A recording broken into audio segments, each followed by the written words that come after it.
Well, Brent and Ashley, right now we're at the intersection of Webster and King Street, where we just heard from Hartford police just a couple of minutes ago, updating us on these two fatal shootings. Now, right now, they tell us that they arrived on scene here around 9:30 p.m. this evening, where they found a male victim deceased, and they are still investigating this. As you can see, there's a number of police officers circling the Golf gas station here along Webster Street.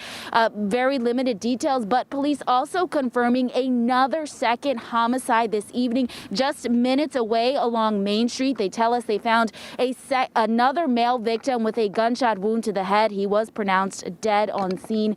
This is again just a couple minutes away along Main Street. Now, Hartford police say that these are preliminary investigations. They do tell us that they believe that these scenes are not related in any way, and they do plan on releasing more information into the evening as it comes in.